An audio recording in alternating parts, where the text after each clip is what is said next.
Well, what's up? Hey, hello, everyone. Wow, so we're here back on this lovely Saturday afternoon, going to be talking about episode 12 of Survivor Season 33, Millennials versus Gen X. This was a crazy episode. It was the loved ones visit. And if you guys saw the video we posted yesterday, me and a friend from the dorm actually went and saw this episode at Adam Klein's Survivor Watch Party. So you guys should go check that out. And also Neil Gottlieb from Survivor Season 32 was there, so you should definitely check that out. And also watch our ice cream video from last few months ago where Alyssa and I roasted Neil's ice cream. So my name is Rachel. And I'm Alyssa, and I still have nightmares about Neil's ice cream. It was really not good. Yeah, I mean, so definitely check those two videos out. Yeah, crazy episode, super emotional. I mean, I feel like we mentioned it in that video, but the tears were coming. I texted Rachel because I watched the episodes 3 hours before her, and like within the first 10 minutes, I texted her and I was like crying. And sometimes I say that when I'm not actually crying, but I was crying for real. And then I texted her again like 20 minutes later because I was crying again. So this really was all the tears. Oh, it was an emotional roller coaster. Oh my God. So, I mean, I guess starting from the top of this episode, we see maybe like a sort of foreshadowing thing. Like, I didn't catch it the first time watching the episode, but we have like confessionals from Zeke talking how like he's winning the battle, but he stops there. He wins the battle, then the most logical like ending of this phrase is you win the battle, but you lose the war. And I really think we saw that this episode, but I really feel like Zeke's voting out episode, it was very overshadowed by like everything else that was happening. Literally the first thing I said after Zeke had his confessional was he's going home tonight. And the girl that I was watching with goes, no, he'll still be fine. He's not going to go home. Emily, if you're watching this, I told you so. So, yeah, I think that it was some really great foreshadowing, especially like you know the way things work on Survivor, as soon as someone starts proclaiming that they're definitely going to win, that's when they get axed. Yeah. And I mean, hopefully, like, the editing, they're not going to, like, continue to do this kind of thing where it sort of gives away, like, who goes home at the beginning of the episode and stuff like that. But, I mean, I feel like with Zeke, he has such a narrow focus on getting David out. Like, he's like, I need to get David out now, you know, blah, blah, blah, blah, blah. But I feel like if you have such a narrow focus or if you're so pinholed into getting one person out, like we saw with Season 31 with Fishback and Joe, like, usually the one who's so narrow focus is the one that goes home. Yeah, it's kind of like your white whale, where being so focused on everything else makes you blind to like the realities of what's really going on in the game. And last week, I think we talked a lot in our podcast about like having your finger on the pulse of the game or whatever. And as soon as you like start focusing too much on one person, I think you lose sight of the game as a whole. Yeah, definitely. So, I mean, that's, I guess, we saw play out today with Zeke being so focused on either, like, getting David out or because he thinks David has an idol, let's target someone else in that alliance, which would have been a logical thing to, like, just pagong everyone else to make the 5-4 down to the final 5, then those guys would make it to the final 5. But, I mean, I feel like nowadays with the level of gameplay, you can never have a straight pagong anymore. Yeah, I'd agree with that. Just because people, I feel like, don't feel satisfied with the pagonging as far as, like, the resume it creates for the final tribal council. Like, what are you supposed to say?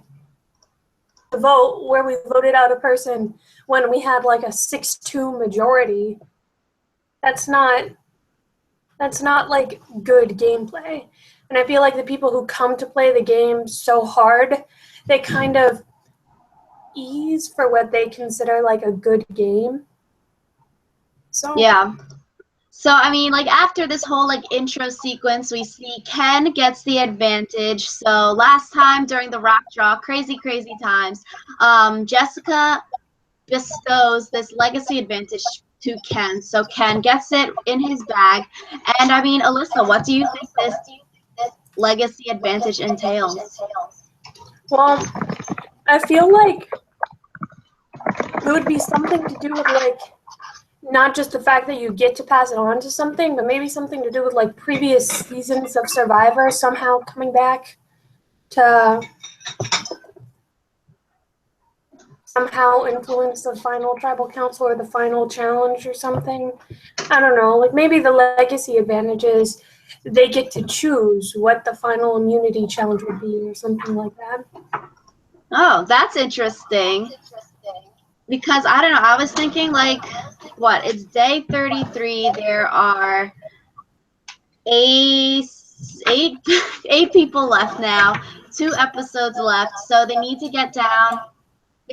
It's a double or like 2 tribal councils next time, so that'll get down to 6 for the finale. Maybe they'll have another like double tribal council on day 36, and then Ken's legacy advantage would mean that like he would win immunity in the second like tribal council. Like, you know how sometimes they do like a black challenge or a trivia challenge in between there, like he would just automatically win the immunity for the second time to vote someone out. So like that could be the legacy advantage. And sorry I was talking really slow because I'm trying to, there's like the feedback between Alyssa and I, so I can hear myself there and then I can hear myself here, so I'm trying to like fix this real quick. But yeah, so legacy advantage, it could mean that, but there's a lot of people right now to end on day 39. 8 people with 6 days left. Yeah, and I feel like it definitely has to be a final 3 because of that. Yeah. Or like even with the typhoon that happened, it could go longer than 39 days, you know, maybe it'll go 40 or 41 like other seasons. Yeah, I think it would be interesting if it went further just because people see day 39 as this like light at the end of the tunnel. And then if day 39 came and it wasn't the final tribal council, everyone would be like, what? What's happening? Yeah, and I mean, like, everyone's smart. You can figure out the numbers pretty easily. Like, even we're noticing that there are too many people on this island right now. So, basically, yeah, people have got to go. So, I mean, I guess moving on, like, the family visit, it was so freaking emotional. I mean, I am very glad that they gave everyone a talking scene during this time, because it was very nice to see like the connections and relationships that people had from their home, whether it was like a parent or a sibling or something like that. So I mean, some of the really big ones I thought was like Jay, like he starts crying and his sister comes out, and we heard about his family situation earlier about his like mom as well, and how, you know, Jay basically says he will give himself up before he gives his sister up, and that was like such a sweet moment. Like, oh my god, it was so cute. That's when I started to like really tear up. That they like had a family visit in the first place, because it's been kind of like hit or miss lately as to whether like they're going to have a family visit or not. So I was enjoying the fact that they even had the family visit. Yeah, I feel like this season they had to do it with all of like the family situations in this season. And I mean, after like Jay's, you see Hannah's mom come out, and I feel like Hannah's mom might be more neurotic than Hannah, low key. Like Hannah starts comforting her mom, and she's like, "Everything's okay." And it was like, damn, like this is where Hannah comes from. Like, no wonder maybe. And I mean, we see Hannah say that her mom has beaten cancer, and then it's a shot to Adam's face, and it was just like, oh my god, the feels. The feels were real. They're coming strong, strong. Yeah, it was. I felt really bad for Adam just because it can't be easy, like going out into a game like that and not knowing anything about what's happening. And I think it was kind of a double-edged sword for him to know like what was going on with his mom, because like he was obviously very upset about it, but also gave him the will to fight more, I feel like. Yeah, so I mean, after Hannah's one, we sees like Adam and then his brother Evan comes out, and then I was like, there is so much raw emotion here. Like, he asks how his mom is really quick while they're hugging because he might not get more time with Evan depending if he wins the reward challenge or if someone brings him onto the challenge. And during this time, Adam basically tells everyone else that he cannot use his reward steal advantage to steal the loved one's visit. And I was like, that was like the way to play that, I feel like, because you definitely cannot steal the loved one's visit from other people, especially, everyone wants it. You cannot steal something like that. I feel like also making an announcement about it kind of like drives the point home more because like people already knew that he had the reward steal, and if at the end of the game he didn't steal it, it would just be done. But like making the whole announcement about how I can't steal it or whatever, I feel like it was a little bit of an emotional manipulation thing. So it was a smart strategy. It got Jay to a pick 'em, sort of. So I mean, we can talk about that during when the Jay picks people part. So like during this family visit section also, we see Hannah make a really funny comment when Ken's brother comes out, and she's like they're both so handsome, and I'm like, LMAO, that is too funny. I think it's just funny because like when Ken's brother came out, I was like, I wonder if his brother's a model too, and he came out and I went, nope. So. Nah, yeah. I mean, the loved one's visit is just very, very emotional, and I feel like must have been very sucky for Jessica to realize that like her husband was out there in Fiji and she got freaking eliminated by a rock. And like that's what prevented her husband from seeing her on the island. Yeah, I feel like Jessica, no matter how she ends up, no matter who the final people are for the final tribal council, I feel like she's going to ask a question about the rock draw and about how the rock draw affected the game, just because like the rock draw was the be all end all for her. Mm-hmm. And I can see her like projecting that in the final tribal council. Yeah. And so I guess going to the actual challenge is one of those like rope challenges where you have to slither through the ropes and like, untangle this everything. And I mean, I was low-key bummed. I sort of wanted to see like a loved one and their survivor contestant compete like with each other during the challenge. Yeah, I think the ones where like the loved ones somehow get to participate in the challenge is a lot more interesting, just because they get to feel like they had a hand in their own fate. And like part of it is when you're waiting on that bench, like seeing how your loved one is doing, like you could see in some of the shots like how absolutely exasperated they were by like what their loved one was doing in the challenge. Yeah, and I mean, I feel like if they did have the loved ones compete as well, like Adam, Ken, and Jay would probably do well because Adam has a brother who's like young, fit. Ken has a brother who's fit looking, and then Jay's sister is young, probably hold her own, and like all the other people brought their parents or like old people. So I mean, those three I feel like would have had the upper hand. Yeah, and I feel like that's probably why they don't like have the loved ones compete in the loved ones challenge, just because then it would be very unfair depending on who you chose. And it's like you don't want someone to choose their loved one to come see them on Survivor based on the strategy of who would do the best if I were to go to if they were to have to compete in the challenge. You want them to choose the person who's going to like make them feel all warm and fuzzy inside or something. The game never stops. You gotta bring someone out there that you can strategize with. Like, low key, you don't need no parents out there. You gotta bring your like strategizer. Which is why I'm going to bring Rachel if I ever go on Survivor. So yay! Stay down on the calendars because it's gonna happen one day. Woot woot. So I mean, the challenge, we see Adam and Ken sort of get stuck under this log, and I feel like another thing in Survivor is you always go backwards under these kind of digging like log things, because going forwards you can't like use your knees or legs, but going backwards you can use your knee and like lower leg to push yourself through.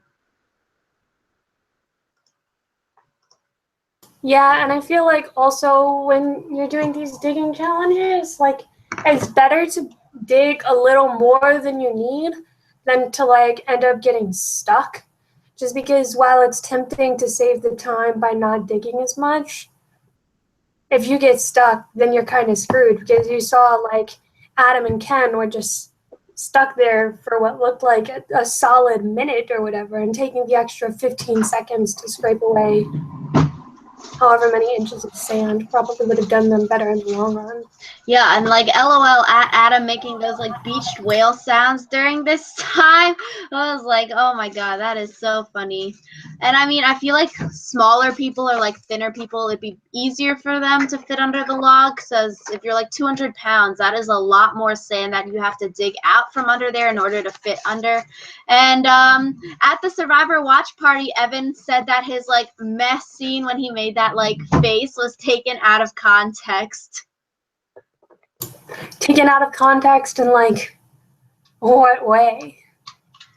Like he did that face not like when it showed during the immunity challenge, but he did it like more at the end when Adam was like actually losing and he wasn't like didn't have a chance to win. Not like when he first got stuck under the log.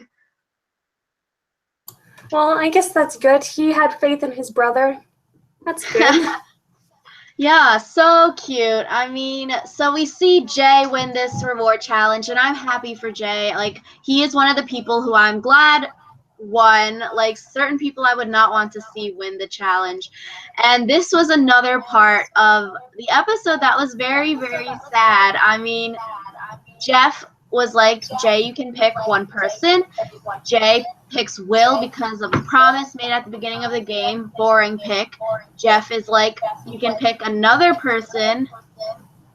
And then Jay makes another promise, and then he picks Sunday, which another boring pick. So we were like, gosh darn, you know, if Adam doesn't get to go on this reward challenge, it would be so devastating for like the viewers, for Adam on the show. Oh my god. And then Jeff is like, you can pick one more person, and we were like, it's gotta 100% be Adam here. And it's like so sad. There was a shot of Brett and Ken, and they're both like, please dude, you know, take me. And then Adam goes down, like squats like on his knees, and then when Jay picks Adam, I'm like, F word. Adam is crying. He runs over to Jay, and then he's like, you know, you have no idea how much this means to us. And I'm like, it was so sad. I was kind of wondering if like Jeff Probst was going to keep saying, you can pick one more person until Jay picked Adam, because I think that would have been funny. But I also think it's really interesting when Jeff says, like, you can only pick one person. It's interesting who they pick first. Because, like, when from the get-go, oh, you can pick 3 people, then I feel like that would be a lot less interesting. But also, I was kind of annoyed by the fact that Jay picked the people he did because of, like, promises he made earlier in the game. Just because, like... No, yeah, like those were some boring ass picks. Like I don't want to see like Will and Sunday out on this reward. I want to see Jay and Adam out there. And so I mean, like, I don't know. I feel like usually for challenges like this, where it's like a lot at stake, people might hold like a vendetta or something against you for not picking them. So it's like sometimes you don't want to win these kind of reward challenges because of like having to pick other people and the risk of like alienating people in your alliance. So I mean, Brett and Zeke were left out of this. Like they might feel hurt or something, and we didn't really see that this episode. So it'd be interesting to see if this kind of like vengeance or like grudge, if you weren't picked for the family visit, like comes out in the future. Hopefully not, but I don't know. We'll see. if anyone had like the right to be angry at Jay, it would be like his other alliance members, like Zeke and Brett, just because you picked one of the enemy before like one of your own alliance members, and I feel like I think that's not the way you keep your alliance happy. Yeah, so we see them go to this barbecue, and then we see Adam and his brother Evan talk about their mom, and I'm like, there's so like much emotion and everything happening here. Like this really brings into perspective how much of like a real life game Survivor is, and like to all those people that think Survivor is freaking scripted, like come on now. Obviously, like it's like, okay. So we see, I feel like Evan did a great job in this episode on his TV debut. I mean, Evan did what he needed to do. I feel like he needed to like tell Adam what was happening back home while like inspiring Adam to like keep fighting and keep pushing through the game. I feel like it's especially like sad in hindsight when you know like what happened to Adam's mom. Because like, yeah, it's just really sad. And I feel like it kind of harkens back to like Survivor when Jenna Maraska left because her mom was battling cancer. And Yeah. it's like Survivor is a chance of a lifetime, but then it's like getting to say goodbye to one of your parents is a chance of a lifetime too. And it's like, yeah, sad. Yeah, this episode was very emotional, and I mean, it was sort of funny after the episode. People on like Reddit were like Evan for like final tribal council and stuff like that. I was like, that's really cute. But I mean, we see Adam give Jay the reward advantage, and I was like, that's good thinking because there probably are not a lot of reward challenges left, so Jay might not even get the chance to use it, and he's like no strings attached, so it gains him like good favor with Jay. And I really like that they both have respect for each other, and Jay was willing to put like aside their past differences to bring Adam on this reward. And I feel like they might have some kind of like you just know, like they have a connection, but it's like a non-spoken connection, but they mutually respect each other. And I was like, if that's the closest they're going to work together, like I am fine with that. Like they are so cool. I think it's really interesting also just because we've been talking about how the reward challenge can really, or the reward steal can bring really nothing but pain to whoever uses it to steal it. So, in giving it away, Adam himself twofold because he eliminates the chance that he'll accidentally shoot himself in the foot by giving or by stealing the wrong reward or pissing someone off by stealing the reward. And he also gives himself like the whole brownie points with Jay thing. And if Jay were ever to be close to swaying or flipping for whatever reason, I feel like even though Adam said no strings attached, it can still be used as a bartering chip, like a remember that time I helped you thing. No, yeah. So it's like very like interesting. Jay might not even get the chance to play it, depending if there are additional reward challenges.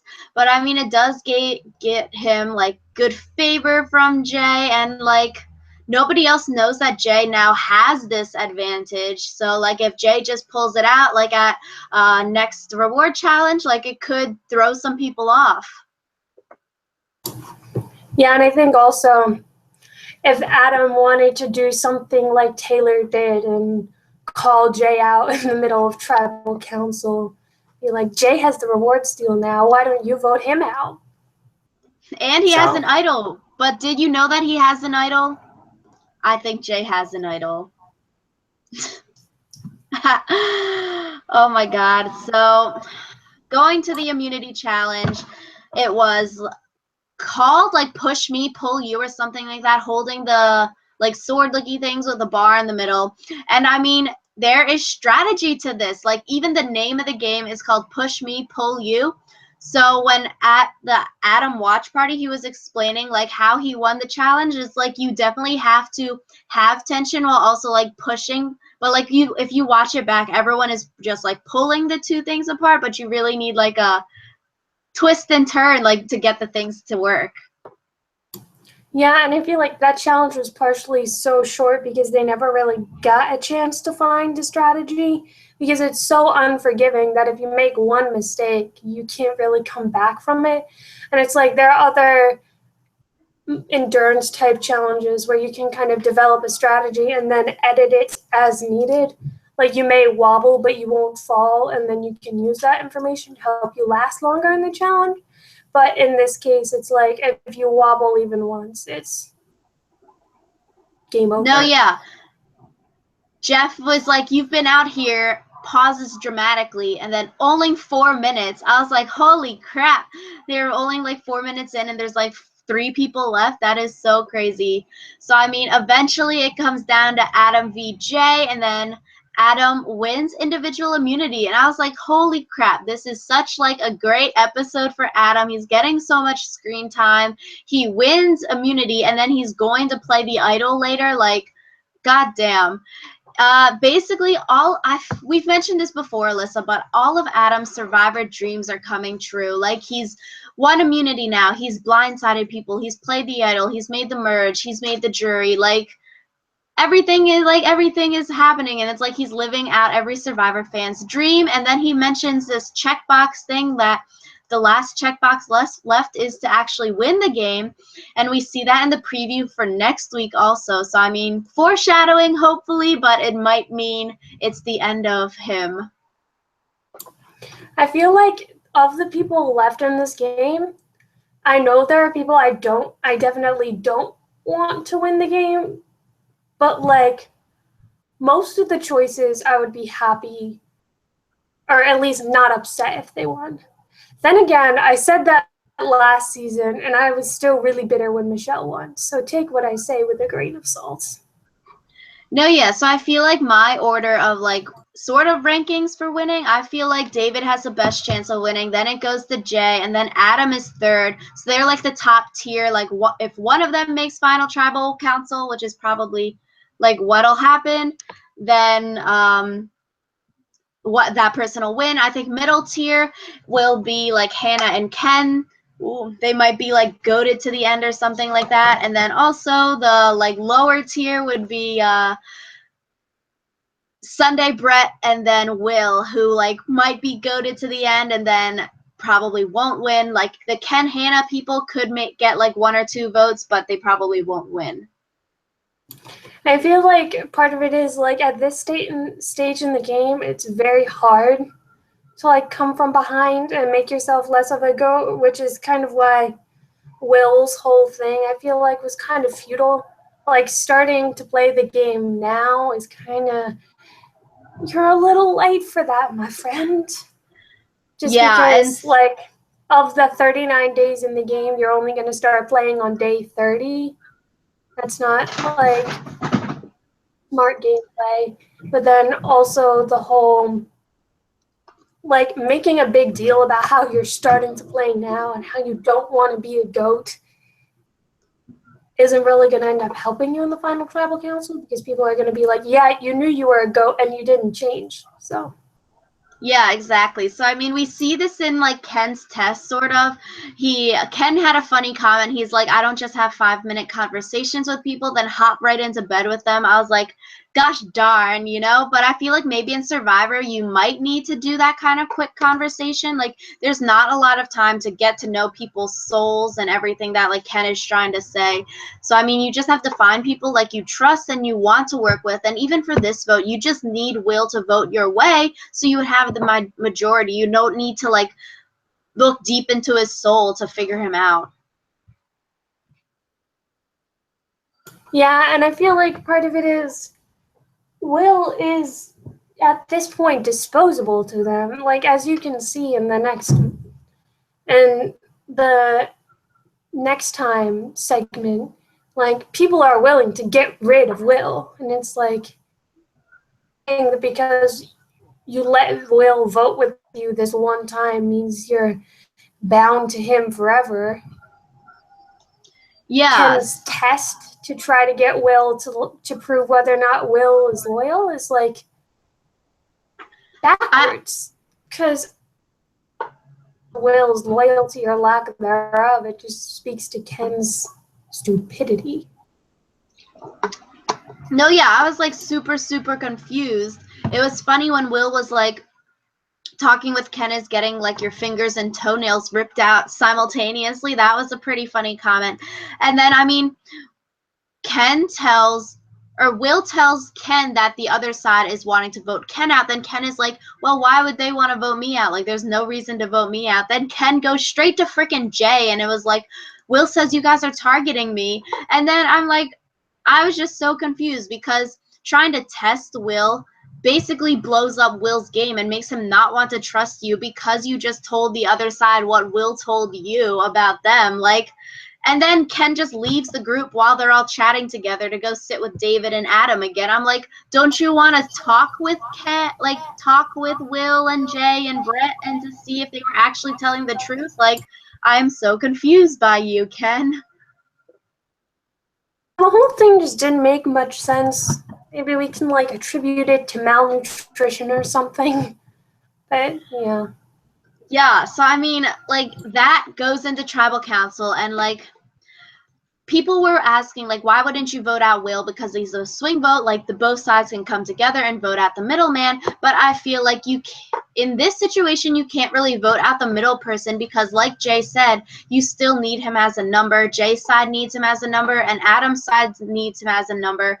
So they need him to pick one side to vote out to see who would have a majority in the future. Yeah, and I think looking for a majority in the future is kind of interesting just because I feel like they've kind of abandoned the whole trust cluster thing. Because now that the game is getting smaller, the trust clusters are their alliance. So I think that like a lot of what people are doing, it's going to be a lot less fluid for them in deciding who eventually gets like the majority.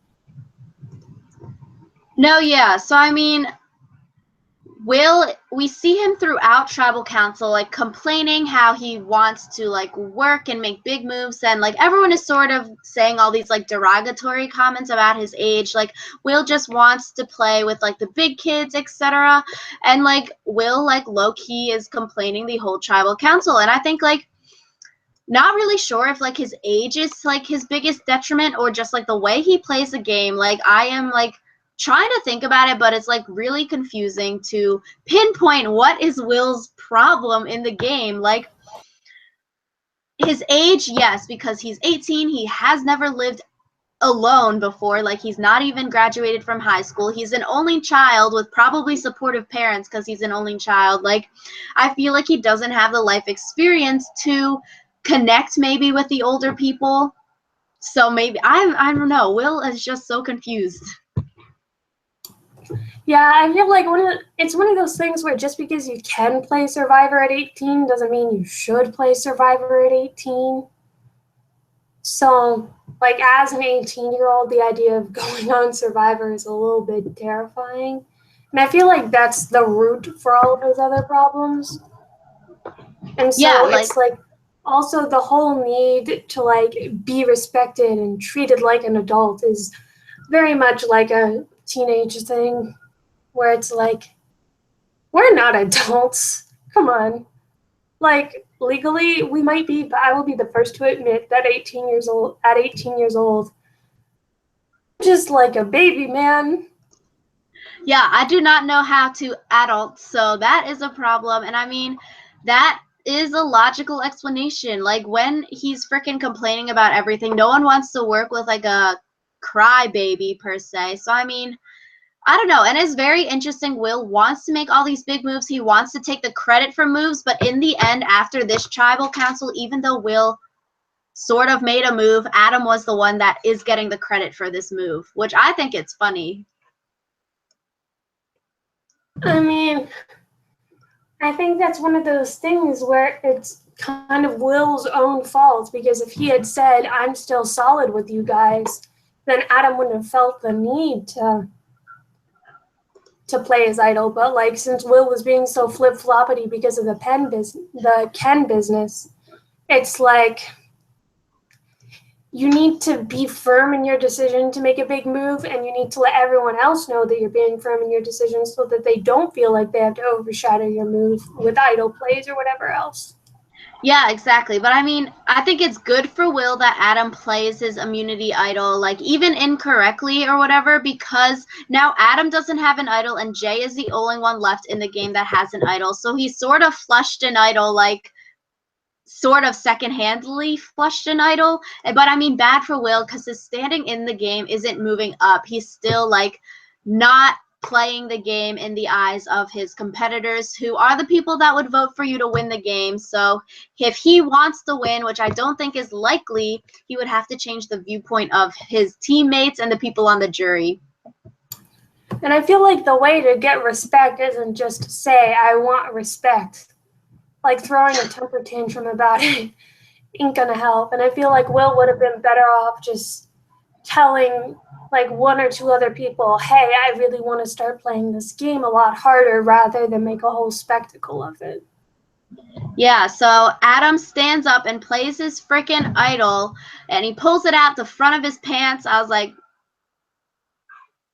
he plays it for Hannah even when he didn't need to. But I think, like, it's good for Adam. I feel like this episode really gains him a lot of favors of his teammates. His teammates see that he's like a personal guy that has feelings and he's not so like strategy stone cold. And the people on the jury see that he's willing to play his idol for someone else. As David played his idol for two other people, Adam played his idol for someone else. Maybe the game is evolving and you don't play immunity idols for yourself anymore, but the cooler and better thing to do is to play it for other people. And I definitely think playing his idol for Hannah really makes Hannah sort of indebted to Adam. Yeah, I think it's a little different just because like Hannah would have been safe either way. But since True. Hannah like is kind of, she's Hannah, and then also David failed to play it on her when she actually needed it, I feel like if it comes down to a situation as somehow choosing between Adam and David, Adam's going to end up being her choice just because he's going to play an idol for her, whereas David said that and then didn't follow through. Yeah, so, I mean, Zeke gets voted out 5-4, not even idled out of the game. And, I mean, my question is, why is Zeke coming back next season? I mean, I think it's fair to say that Zeke's coming back this season or next season just because he has a very high level of gameplay. Like, not to say that the other people in the game aren't playing hard, but I feel like Zeke combines like the personal elements with the strategic elements. Like, he's a very personable guy. It's really fun to like talk to him or have him talk to you, I guess, since we don't actually. That's the way television works. But then he's also like very strategically competent. That Yeah. the folks probably realized that the reason was a white whale kind of thing. And I'd be interested to see how he did without that distraction of I must get David out. So sometimes that's more about like a personal mindset and not about like the person you're going after. So it'll be interesting to see that. Yeah, I mean, I feel like Michaela, Zeke is a very interesting Survivor character who we've like never really seen before. Both of them are very good TV, and I mean, I don't know. I feel like it might just be like biased because these other big names have played multiple times, but I really don't feel like they're up to caliber with like a Tony or Sandra or something like that. But alas, they are in the Game Changer season for next season. So now Alyssa and I can like finally do our tribe reactions for that season after this season ends. So next time. Anyways, next time on Survivor. Go, Rachel. Oh, I made some more scenarios during poli-sci. So 8 people left. There are like seemingly 4 groups of 2, so I was sort of clumping people together. It's like David and Ken, Adam and Hannah, Brett and Sunday, and then Jay and Will. But like sort of, and we see Will's goes balls to the wall next week. But I mean, Adam does have connections with Will, and then Jay has connections with Sunday, and then Jay and Will are sort of like feuding, or who knows, whatever the hell. So this was before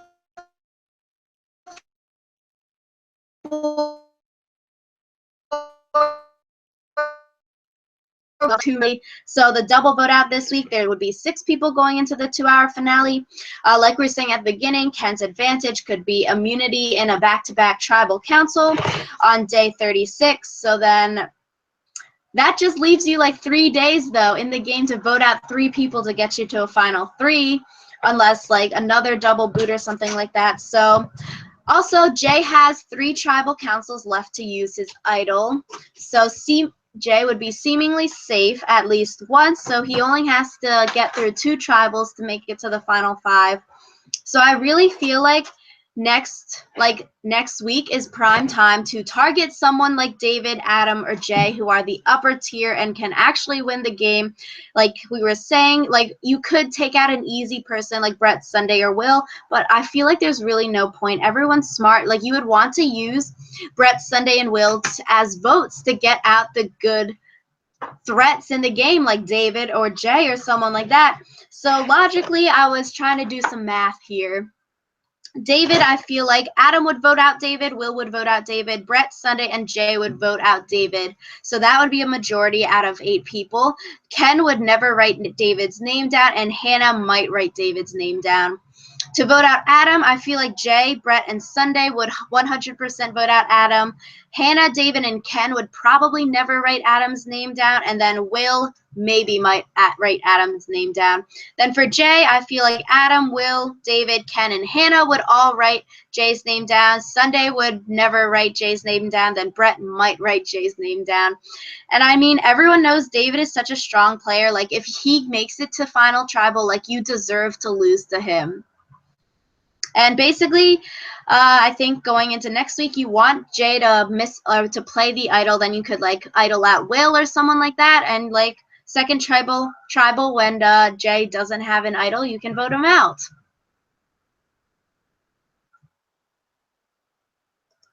Your thoughts, Alyssa? Yes. Well, I think it's interesting just because they're going to want to use people like Brett and Sunday to like vote out more of their tough competitors, but I feel like it's one of those things where people might not want to bring goats with them to the final tribal council just because like bringing a goat with you, I feel like is kind of declaring I think I was a good player but not good enough to beat these other people. I don't know. Would you rather win because you brought someone that was clearly incompetent or lose to someone who was like on par or maybe slightly better than you? And I mean, I think that's pretty easy to say when I'm sitting here right now, not within the reach of $1 million. So. No, yeah, I feel like that is a big thing to think about, like who you would want to bring to the end, who you would want to win against or something like that, and if it'd be like an easy win or a hard win. And I mean, we'll see next week. I think it'll be big. 2 people out, hopefully some big names getting out, or else David's gonna walk with this to the end of the game.